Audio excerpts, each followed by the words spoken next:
Hey y'all, welcome back to the channel. My name is Ghostman, and I am your coach for the Texan Clearbodies in season number 1 of the STL. This, my friends, is week number 8, and this week the Texan Clearbodies are taking on the Los Angeles Reshirams and their coach Jarrett. So before this video actually begins, I'd like to preface it with one fact that you guys may have noticed over the course of last week, and that is the fact that this was due last week, but it did not go up. And the reason that is because over the last 2 or so weeks, given that midterms have passed in college and we're nearing the end of the semester and I have to apply for colleges, universities, and do all the paperwork there, I've been relatively busy with IRL school stuff, so I didn't get a chance to record this last week. And this is the first chance I'm getting as of 2 weeks to record it, so I'm recording it now. I do apologize, but it will be up on Saturday. This is being recorded on Friday at the present time, but it will be up on Saturday for you guys, and week number 9, which is the current week we are in, will be up on Sunday like it should be, I believe. If not, they'll be up on like Monday or so.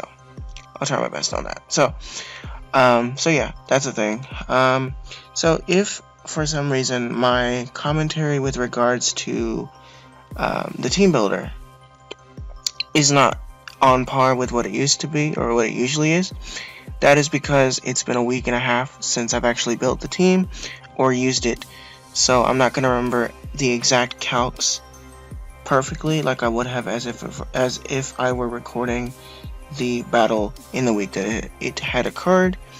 But I did review the team a little bit before I went to record this, so that is a thing. Hopefully that helps a little bit. Let's find out, I suppose. Cut me a little slack this week, I do apologize. We will be back on track for week number 9 though.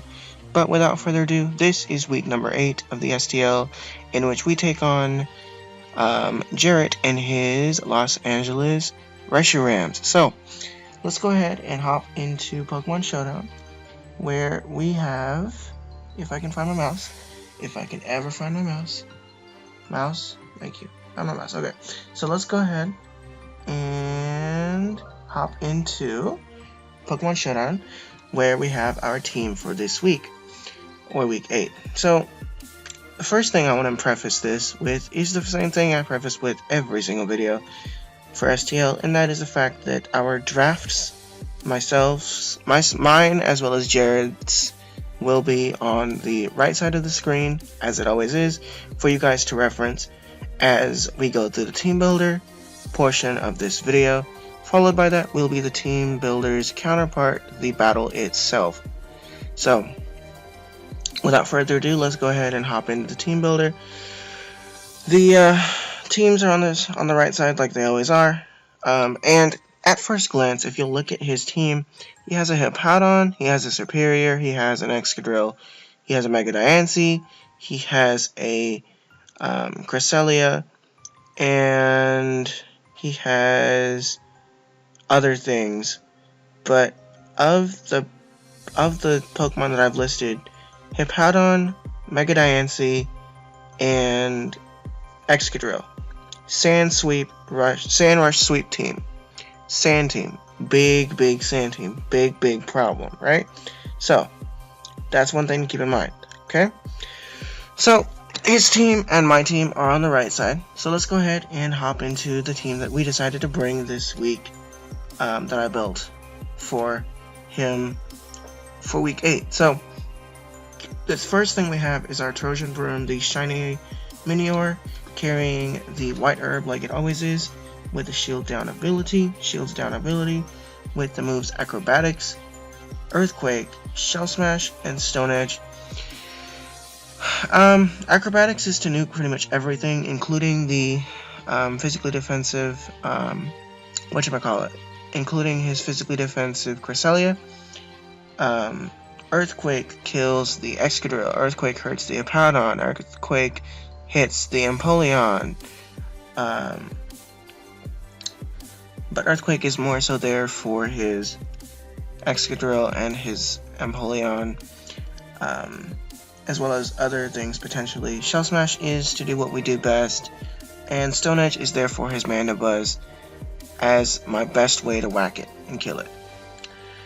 We have 136 HP, which is enough for us to be uneven. 12 defense just to take a hit better. 108 speed with Adamant Nature max attack. So the 108 speed allows us to hit 303. And what that allows us to do is, after, if there's no sand up, it allows us to outspeed Excadrill, that is max speed Jolly Excadrill, outside of the sand. In the sand, we need to have 2 Shell Smashes up to outspeed it. But we never ever do 2 Shell Smashes, so this will be a outside of sand win con kind of thing for us at the end of the day. So that's what this is. The next thing we have is our Mega Alakazam. Mega Alakazam this week, Wise Guy always, as always, Alakazite, because Mega, carrying Magikarp to start, has Psychic, Dazzling Gleam, Focus Blast, and Shadow Ball. Now, Psychic is the move to click on pretty much everything except for the Mana Buzz and Cresselia. Dazzling Gleam whacks the Mana Buzz. 2-hit KOs a specially defensive variant, 1-hit KOs a physically defensive variant that does not have any special defense investment. Focus Blast pops the Empoleon, pops the Excadrill, and it hurts the Hippowdon relatively well as well. So, and then Shadow Ball will kill will kill most Cresselias that do not have Calm Minds up. So, that's what that is. We have 160 speed, which is enough speed after Mega Evolving for us to hit 376, which allows us to outspeed Max Speed, Timid, Tornadus, Incarnate, which is the fastest thing on his team, outside of the sand, of course. So that allows us to outspeed that after Mega Evolving by 1 point. 244 special attack is all I need before my rolls on damage output stop changing, and then 104 defense was just for me to take a hit from the Excadrill in the sand and then kill it back with a Focus Blast, potentially, if he's not adamant. So yeah, so that's the set there. The next thing we have is our Choice Scarf Manectric, which I'm looking at it now in hindsight. I don't know that this was entirely necessary to bring, but I bought it anyway. We have Flamethrower.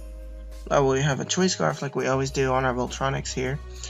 We have a Choice Scarf like we always do, Lightning Rod in case he brings Thunder Wave Cresselia. And then we have Flamethrower, Thunderbolt, Signal Beam, which is interesting, and Hidden Power Fighting. With 216 speed with a Timid Nature, max special attack, and 40 defense.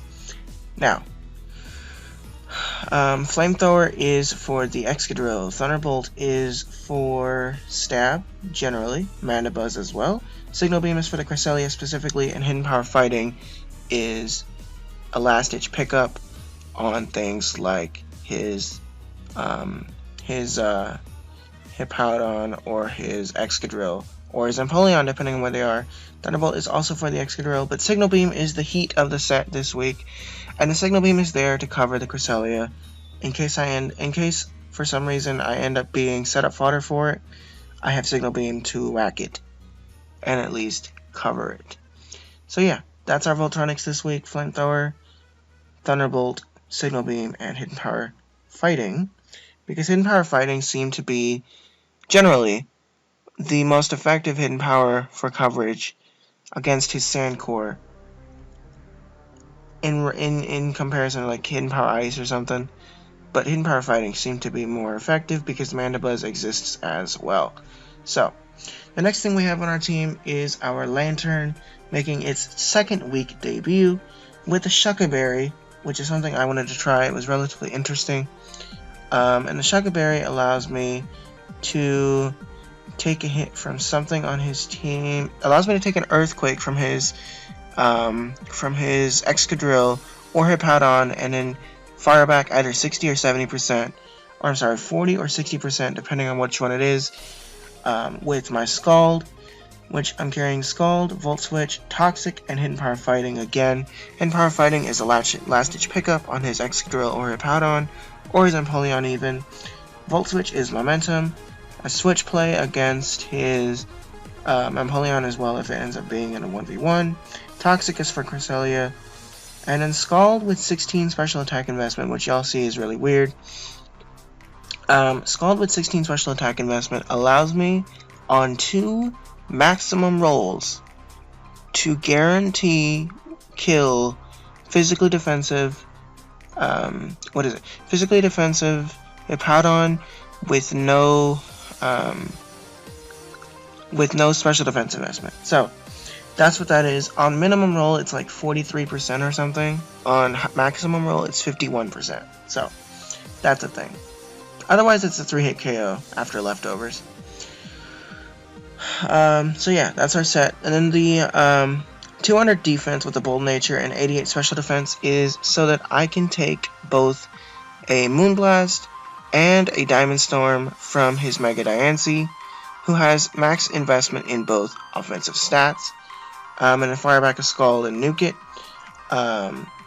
What this investment does is it allows it to be, I think it's like 47% on both outputs. I think it was something like that. 47-48% on both. That way both of them do not 2-hit KO me. Originally I wanted to run leftovers on this set, but I was like, Shuckle Berry seems more interesting, and I can kill him back with a Scald, so I'm gonna try Shuckle Berry this time, and we'll see what happens. So yeah, and then 204 HP because I want to be bulky, and that's all the HP I had left after investing my custom investments for me to be a mixed defensive wall against his Cresselia, or his his Mega Diancie, his Excadrill, and his Hippowdon, and his Empoleon. So that's what that is. And then Toxic is there, of course, for the Cresselia. So yeah, the next thing on this team we have is our Tapu Bulu. Now, if we look at my opponent's team, he has a massive Grass-type weakness, so I had to bring Tapu Bulu because he has a massive Grass-type weakness. And I tried something relatively interesting with this set, because I learned about the Grassy Seed while I was building this team. And the Grassy Seed, what it will do is once the Tapu Bulu puts up the Grassy Surge, the Grassy Seed pops. And what it does is it increases my defense. And so I am contemplating this thing to be my lead. Pop my Grassy Surge, pop my Grassy Seed, and then be in a 1v1 scenario against his Excadrill where I can take one Iron Head and take like 60% or something from it. Given that he's Jolly, it's like 65% if he's Adamant or something like that. And then fire back a Horn Leech and nuke it and get my HP back. So that's the interesting thing here about this Grassy Seed. But we have Nature's Madness, which is a fast way for me to deal with his Cresselia in case he starts setting up Calm Minds. I have Nature's Madness just to deal with that thing. Mega Horn is also there to deal with that thing. It also deals with the Superior. Unless he has some sort of HP investment or whatever, it will kill, I believe. Horn Leech just about kills everything on his team. Excadrill, Hippowdon, Empoleon, yada yada yada. And then Stone Edge is there for his Mana Buzz. Now, y'all are looking at this investment and you're like, what is this? We don't have any HP investment. We have 240 attack with the Adamant Nature. I have to be Adamant to secure the kill on Excadrill and Hippowdon, especially if they're physically defensive. 240 attack is all I need before my rolls stop changing. 168 special defense allows me to attempt to try to take a hit from Tornado's Theory, the Torn-T, if he decides to bring it. Outside of the rain, of course, but I can try and take one hit. I might take a hit. I don't remember if I do, but I think that's what that was there for, and I can fire back a Stone Edge and nuke it. So, now y'all are like, what is this 100 speed for? Because that's a lot of speed to invest into a specific Pokemon. And this 100 speed is actually enough speed for me to speed creep standard Mana Buzz and be able to get Stone Edges off on it. And what it is Mandibuzz naturally on the standard damage calc has 56 speed investment. And he's not a speed beneficiary in nature, but he has 56 speed investment, which allows him to hit 210. Being careful, I believe it's 210, so it's a special defensive variant, but it's 210 speed, and I have 211 with my investment. And for him to outspeed me, he needs to put 68 speed in his Mandibuzz, because 60 speed will allow us to speed tie, and then 68 speed will allow him to outspeed. So that's what we have there. I think the Grassy Seed, Grassy Surge counter to Excadrill is a relatively nice thing. I wanted to try it. Hopefully it plays out for us. But yeah, so the last thing we have on this team is our Landorus Therian this week, with leftovers Intimidate, Stealth Rocks, U-Turn, Earthquakes, and Knockoff. 144 HP, 112 attack, max special defense with a bold nature. With this weird investment, with this special defense investment and then no defense investment, it actually allows us to take a hit from both offensive and offensive, physically and specially, Diancie. It allows us to take just about the same amount of damage from both a Moonblast and a Diamond Storm, ironically. But I think that's what that max special defense was for, but I could be wrong, don't quote me on that. But yeah, we're running leftovers on this so that the Diamond Storm does not 2-hit KO us. We have Stealth Rocks for Stealth Rocks purposes, for his Excadrill, for his Empoleon, for his Mandibuzz especially, who could defog them away. U-Turn is Momentum, Earthquake Diancie, Earthquake Excadrill, Earthquake the Empoleon, so that's what that is. And then Knockoff is to get rid of leftovers on the Mandibuzz, leftovers on the Empoleon, item on the Manaphy, whatever have you. The Manaphy is his Z-Captain, by the way, I believe, so that's the thing to keep in mind as well. This 112 attack investment actually is enough for me to kill both physically and specially defensive Empoleon with Earthquake barely. I think it's 100% even. Like 100% even, not 100.1, 100% even to kill with Earthquake on both physically and specially defensive variants. So that's what we have going for us this week. Hopefully it plays out well for us. So yeah, so now without further ado, let's go ahead and pop into the battle itself here. And if we look at my opponent, he picked up his, what did he bring? He bought his Mega Diancie, he bought his Mandibuzz, he bought his Sandcore, a Hippowdon, and his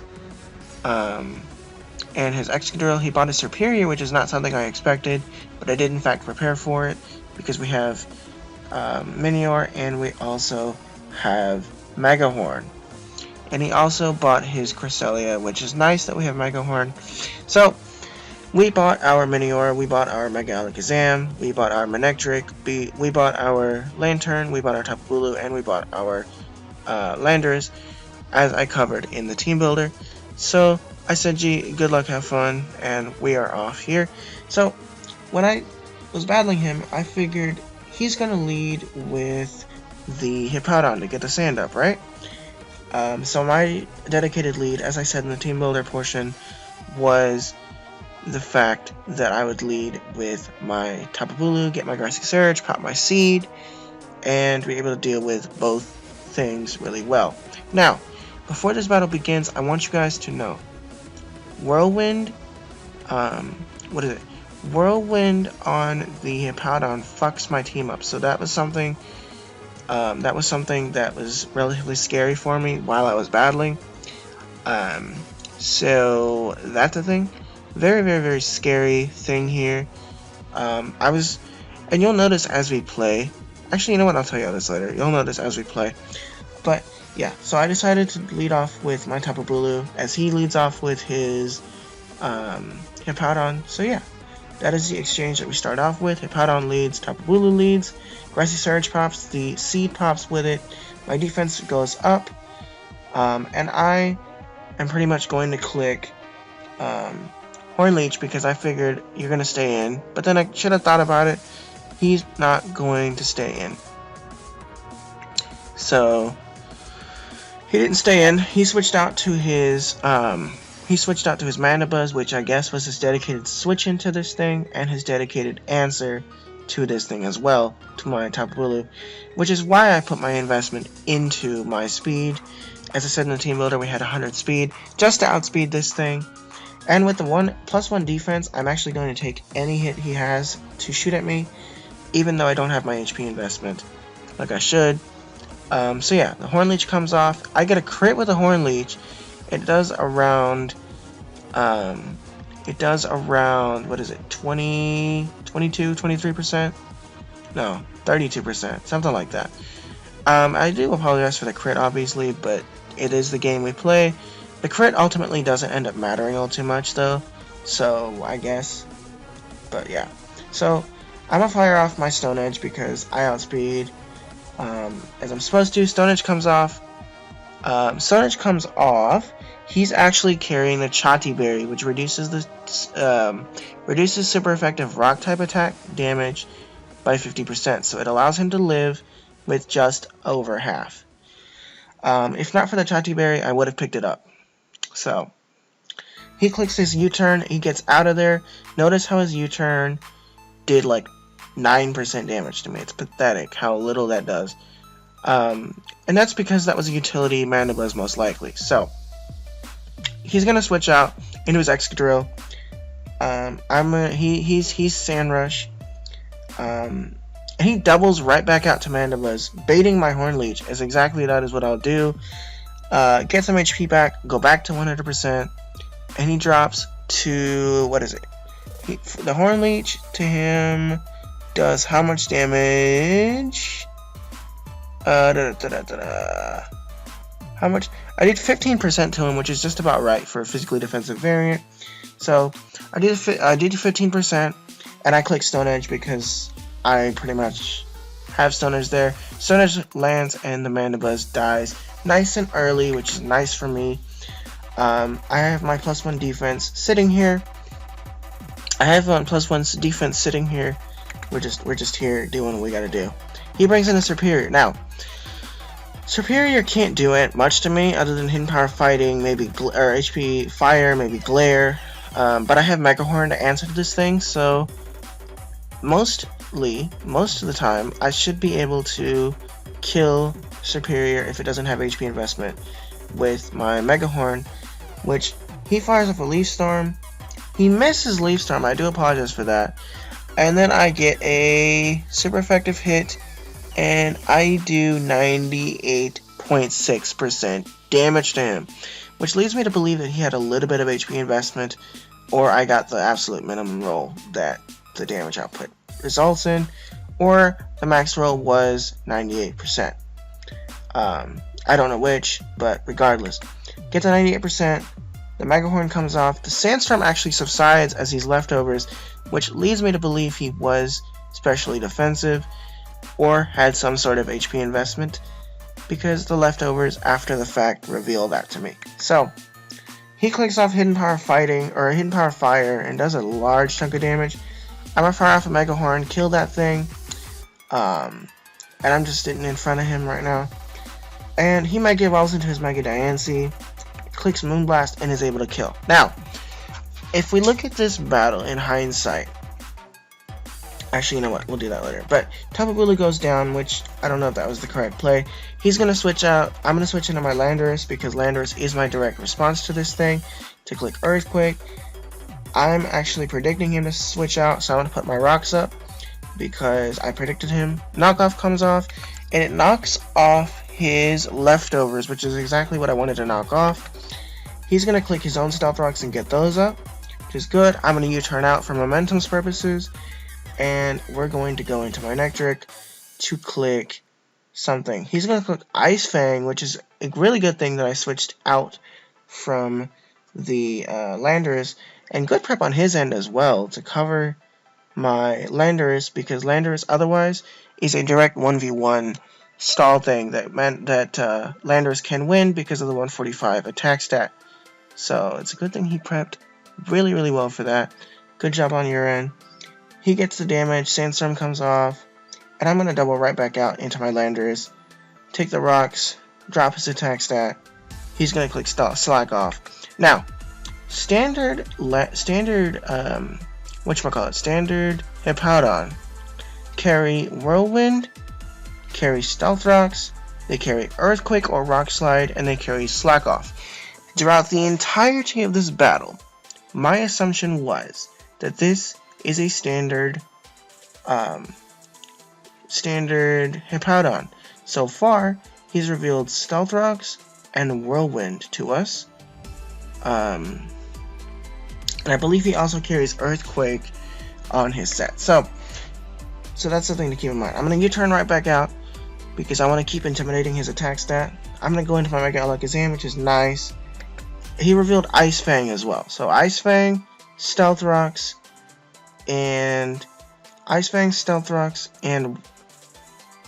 was the third move? Ice Fang, Stealth Rocks, and Slack Off so far. So those are the 3 moves he's revealed so far. So I don't know what the 4th move is.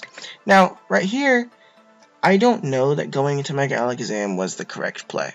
And honestly, I don't believe it was. I believe that I probably should have gone to my Minior here. So I will take credit, or my Lantern even. I will take credit for a misplay here, but you have to understand my reasoning. This entire time, I've assumed he has Whirlwind, and I don't want my Minior coming in, Shell Smashing after taking Stealth Rocks damage, just to have it Whirlwinded out. So because I was fearing his Whirlwind, I played defensive, or I played less aggressively than I should have, and I went to my Mega Alakazam instead. I could have gone to my Landorus as well, so hindsight's 22. I could have gone to my Lantern here, but misplays are misplays. It is what it is. So the Sandstorm is going to come back up. So the sand has just subsided, and the sand comes right back up. So it's a win-con for him at this point, because the sand is back up for 3 or 4 more turns. Oh, it came back up for, it was up for 8. Never mind. So it came back up for 5. So the sand comes up, so he reveals Earthquake. So he had revealed all 4 of his moves. I thought he hadn't revealed all 4 of his moves. It turns out he didn't have Whirlwind, and I asked him after the battle if he did. He didn't. He needed Ice Fang instead. So he was packing Ice Fang, Earthquake, Slack Off, and Stealth Rocks. If I had paid attention during the battle, I would have been able to play a little bit better, I think. But up until the point that I bought my Alakazam in, I didn't know what his 4th move was. I thought it was Whirlwind. And so, I played defensive, I played less aggressively, but I am able to kill this thing. Or eventually, he's going to bring his Excadrill in because it will sweep. Psychic comes off, does somewhat damage. What leads me to believe that is a Sand Rush, especially defensive Assault Vest user. And I could be right, I could be wrong, I don't know. But basically, this Excadrill is pretty much faster than my entire team now.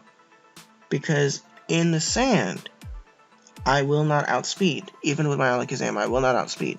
Outside of the sand, I will. But in the sand, I won't. Sand damage, Iron Head, I'm dead because I'm not at high enough HP to live, so I'm going to die. My Lantern is going to come in. He's going to switch right back out to his Cresselia. This will be a 1v1 for Cresselia. Scald comes out, does about 11% or so. Leftovers, yada yada yada. He's going to click Shadow Ball because I didn't really have a switch in. And maybe I did. Maybe the Manectric or something like that. But regardless. Shadow Ball comes out. He gets a special defense drop because why not? Toxic is on him. Just what my job was. Ice Beam comes out because it's special defense drop. I click Hidden Power Fighting. He gets a crit. It doesn't really matter. And we're just kind of stalling out leftovers here. Shadow Ball again. brings me below half. I click Vault Switch because I'm tired of the special defense drop. And so I go back into my Manectric and fire off a Signal Beam here. As he takes more toxic damage, I actually click Hidden Power Fighting, predicting his switch out. Him predicting me to... I don't know what I was predicting here. I don't know what I was predicting here now that I think about it. I predicted him to switch into his Cresselia, switch out of his Cresselia into his Excadrill, but I don't know why, because I wasn't gonna click Earthquake, and I can't do much to him, so I don't know. Misplays are misplays. It is what it is, right? So I click Hidden Power Fighting. He clicks Shadow Ball. He isn't able to kill because of some reason takes toxic damage, and I click Hidden Power again because I am Choice Scarfed. He clicks Shadow Ball, or he clicks Moonlight rather. Is able to stall me out, but the toxic pretty much negates the Moonlight. So we're just kind of sitting here. He goes into Hippowdon, puts the sand back up before it dies. Hidden Power Fighting, he is sacking the Hippowdon, but he sacked the Hippowdon so the Excadrill could sweep at the very end of the game. So the Excadrill is going to come in here. Sand is sand, sand damage is sand damage. The Diancie is going to come in rather. Hidden Power Fighting on Diancie doesn't do much at all. And he's going to click Rock Polish. And I'm just like, welp, that's not good. So this is a Rock Polish sweeping Diancie, which outspeeds my entire team now. I take sand damage, he clicks Calm Mind, so it's a special sweeper. So Hidden Power Fighting, I take sand damage. He was basically setting up to the point that sand kills me, because he knows he won. So I go to Landorus, take rocks, and then he clicks Moonblast, but because I am specially defensive to the point that I have max special defense, I do live the hit. I am able to click Earthquake and nuke this Mega Diancie, but he has one turn of sand left, and his Excadrill is going to click Iron Head. The sand is going to drop at the end of this turn. I go to my Lantern trying to take a hit, but because my HP is so low, he is going to click Earthquake. The Shuck Up Aerial pop, but I will still die because I was not above 50%. And then I'm going to go into my Minior, take Stealth Rock's damage, and then try to take a hit. I actually clicked Earthquake here instead of clicking the Shell Smash. Because at that point, he could have switched. He didn't have to. He didn't have to click Earthquake. He didn't have to switch. He could have. And I was kind of like, switch if you will. So he's going to stay in because Iron Head kills. And Iron Head is able to kill. Minior will die. And he will win the battle 2-0. So he wins the battle 2-0, but his Cresselia was low enough HP where it was essentially a 1-0, because one more hit on the Cresselia, it would have died. So there were misplays up the butt. Now, at the beginning of this match, I mentioned that I should probably have stayed in with switched out of my Tapu Bulu or preserved my Alakazam better, and I agree with that. Because he didn't have Whirlwind. I thought he did this entire time, and he didn't. So misplays are misplays. Things happen. It is what it is. We do lose the match, but it is a 2-0, and I'm kind of proud that it's a 2-0. It's barely a 2-0, barely a 1-0 if you consider the fact that the Cresselia was essentially dead. Depending. If he clicked Moonlight, then it would have been a 2-0. So he gets a 2-0. That knocks our differential down. But I'm proud that it was a 2-0 instead of like a 3 or 4-0, because sand sweeping Excadrill is very, very scary. And I was very afraid of it when I was building this team. So yeah, that's the thing. Ignore this little thing that's on the side of the thing, the side of the screen. I know that it's been there the entire time, but I forgot that it existed. So yeah, ignore this, please. Don't hate me. My computer's old-ish, and it's new still. So, regardless, he picks up a 2-0. I'm going to head and reset the battle. That's fine. But he picks up a 2-0 in that match. It was a very, very fun match, actually. GG to him, of course. That knocks our differential down to a +5 differential.